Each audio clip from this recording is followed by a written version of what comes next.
that they're changing my voice. This is my official stance on the cloud. Jesus comes back as a character in the story on a cloud, and it's figurative. This is part 3. So my official stance on the cloud, part 3. Now, keep in mind that all the nations, Satan leads the whole world astray. He leads, Japheth astray, he leads Cush astray, all the nations, right? America, everything. Israel, Palestine, every nation. Okay? So when we get to Ezekiel 38:5, which we're about to, it's going to say Persia and Cush will be with them. It's going to also say many nations are going to be with them. And we see this get corrected over time, where the prophets say, well, because of what they've done, etc., all the nations are going to be with them. Okay? The people of God are gathered into a cloud, according to Paul's letters. Not gathered into a nation, to a cloud, and they leave. We see in Job, when we get to that the cloud symbolizes something that's going to vanish and leave behind a transformed world that's turned into hell. They're sealed in hell. Like it says in Zechariah, right? The woman in the basket, okay, she's wickedness. She's going to Babylon. She's getting sealed in the basket. They're building her house there. It's transforming into a Babylonian evil world. Persia, Cush, and Put will be with them, all with shields and helmets. Also Gomer with all its troops, and Beth Togarmah, from the far north with all its troops, the many nations with you. Get ready, be prepared, you and all hordes gathered about you, and take command of them. See, notice it's saying that the white Jew and LGBT community, right? These are Gog and Magog, Meshach and Tubal, right? Okay, they're the ones, right? Gog, we look at the table of nations, right? It's in Europe, okay? It's in Eurasia. These are white Jew and LGBT people that are leading the charge against God's chosen. And we see them all over the place pretending that it's just Russia and China or whatever madness they're talking about. And some of them are dumb enough to pretend that Israel is right with God and that that it's happening right now. Right? Crazy. It is happening right now, but it's not Israel in this world. We see that in Galatians 3 and 4. There is no Jew, Gentile. Galatians 3:28. It's just those who are in the divine order of God, which I've proven in the last videos and other videos, is a Royal African Falcon martial art order that I'm the head of and the last valid leader of, okay, in the flesh. And those who make flesh-based arguments, for example. Those who cheat me out of my right to lead. It's part of, they're in the spirit of Gog trying to plunder. We'll get to that. Hey, get ready, be prepared, you and all the hordes gather about you, and take command of them. After many days you will be called to arms. In future years we will invade a land that has recovered from war, whose people are gathered from many nations to the mountain of Israel, which has long been desolate. They had been brought out from the nations, and now all of them live in safety. So again, it's Mount Zion in the sky, right? It's not Sin Alpha I Sinai in this world. It's the mountain of Jerusalem in the sky. Okay? And I'm very much somebody who's a warrior. Okay? So they had been brought out from the nations, and now all of them live in safety. And of course my father did to overkill. They like to do little things to kind of overkill things subtly while they confuse it. He was a refugee from a war that made it into America. The safety is the refuge in God, not the refuge in this country, which is corrupt, and everyone knows it's corrupt. I mean, look at Sin City, right? You can argue it's a holy city. Okay, if a nation is holy, it's holy. It's not going to say, well, it's going to accept Sin City and murder more and Chirac, and they're not going to blame the people they oppress. That's wicked. That's evil. Okay. You and all your troops and the many nations with you will go up advancing like a storm.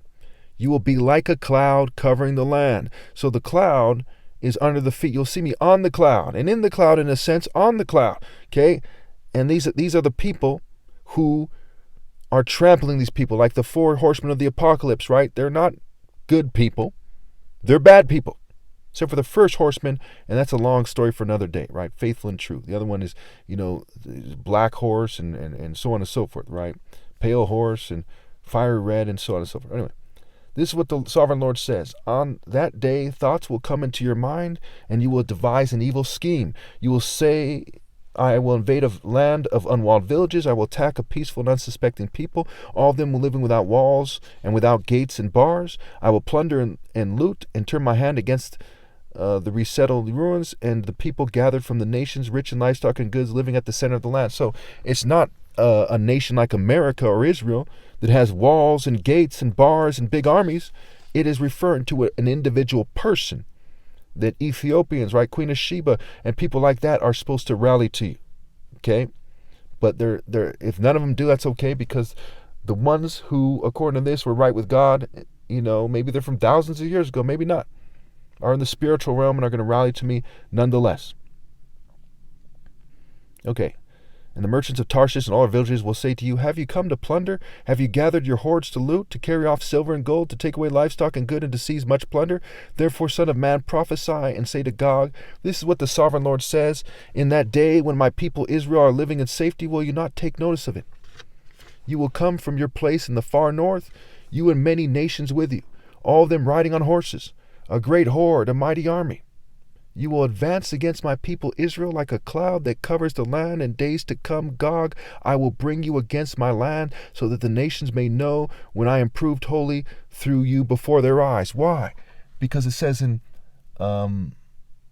Isaiah that God is known, Isaiah or Psalms, that God is known by his righteous acts. He is exalted by his righteous acts. So is it righteous to punish the rebels by sending other rebels after them, like splitting the Red Sea, which standed for a sea of people? We see that the water standing for people in Revelation, the prostitute sitting by many waters, another translation, ruling over many waters, prostituting themselves to other deities. Their marriages are prostitute marriages, not valid marriages. Okay, so it says, you will advance against my people Israel like a cloud that covers the land. In days to come, Gog, I will bring you against my land, so that the nations may know me when I am proved holy through you before their eyes. All the nations that sold out to the Neo-Roman cultures, Neo-Babylonian cultures, the settlers, the Westerners, what have you, they'll say, well, they sold out and they sailed off in the sunset. Wrong. The coronavirus hit, the inflation, the rapes, the murders. This is what it's referring to. The wars and rumors of wars. Birth pains. Those who conceived evil give birth to evil. God will not be mocked. You reap what you sow is what it says in Paul's letters, also Hosea 10, what have you. Okay, I'm running out of time, so let me just finish this chapter. This is what the sovereign Lord says. You are the one I spoke of in former days by my servants, the prophets of Israel. That part is key. I went over it in one of the last videos.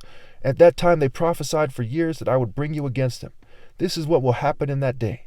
When Gog attacks the land of Israel, my hot anger will be aroused, declares the sovereign Lord. So when the world cheats me out of my right to lead and persecutes me, okay, it's one way to interpret it, but they're not supposed to persecute me in the way that they are. They're supposed to hardly persecute me. So the simple answer is they're not supposed to persecute me. They're supposed to gather around me, okay, and do little insignificant things. Not hack my brain and cause cognitive damage and keep me from doing martial arts. This thing just makes their fate worse and defines them as more despicable. You reap what you sow. In my zeal and fiery wrath, I declare that at that time there shall be there should be a great earthquake in the land of Israel. The fish in the sea, the birds in the sky, the beasts of the field, every creature that moves along the ground, and all the people on the face of the earth will tremble at my presence. They refuse to man up. Okay, but they'll tremble when they die, that's for sure. And remember, the scribes are not perfect. They're trying to confuse us. The mountains will be overturned, the cliffs will crumble, and every wall will fall to the ground. I will summon a sword against Gog on all my mountains, declares the sovereign Lord. Every man's sword will be against his brother, right? Is what Christ was saying in Matthew 10. I will execute judgment on him with plague and bloodshed. I will pour down torrents of rain, hailstones, and burning sulfur on him and on his troops and on the many nations with him.